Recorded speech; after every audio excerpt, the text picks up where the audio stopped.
crossbench support. Joining me now is perhaps one of the most unlikely of those Senate candidates, though, as I say, anything is possible. Cleaver Green is a former criminal barrister, and he joins me in the breakfast studio. Cleaver Green, welcome to RN Breakfast. Lovely to be here, Fran. Is it true that your run for the Senate is simply an attempt to derail your sister Jane's bid for the 4th National Party Senate seat in New South Wales? Yes, pretty much. So you're running for the Senate out of spite? That's certainly the way that it started, yes, Fran. Absolutely pure spite.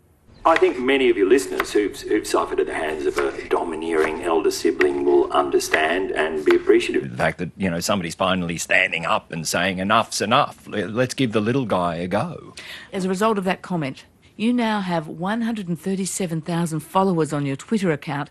Cleaver Believers, they're calling themselves. Well, look, Fran, in essence, I'm a fairly humble sort of an individual.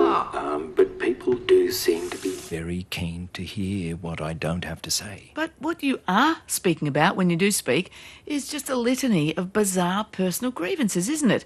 The culling of ibises in city parks, imposing fines on people for using air quotes or using the word correct. Well, Fran, look, yes, they are grievances, but with all due respect, they're not petty. The capacity for an ibis to completely disrupt a family gathering in any park in the CBD is significant, if not grave. And that is a funny-looking bird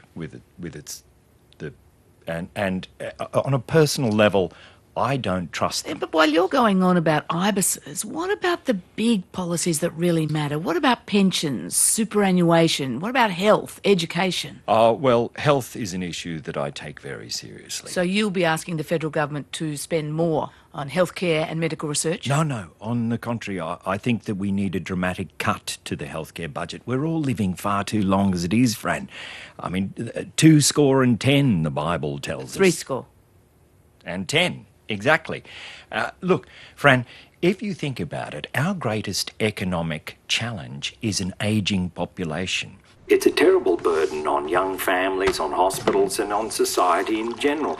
So we need to die younger. As a nation, we quite simply can't afford to fund Viagra for 115-year-old pensioners, so we cut back on spending in health and medical research, and our budgetary situation will start to blossom because we'll finally be dying at precisely the time that the good Lord wanted us to, if not a little earlier, if we're lucky.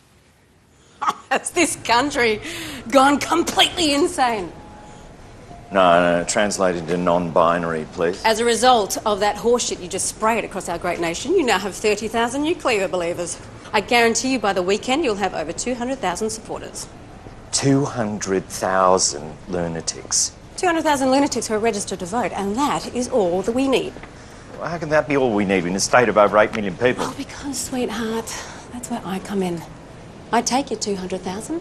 I do a few preference deals with some politically aligned candidates. I get 80,000 here. I get 40,000 there. I make a couple of calls. I take a few meetings and bada bing, bada boom. You're over 500,000. Senator. Oh, that's ridiculous. Isn't it? I thought they'd stop this preference shit. It's politics.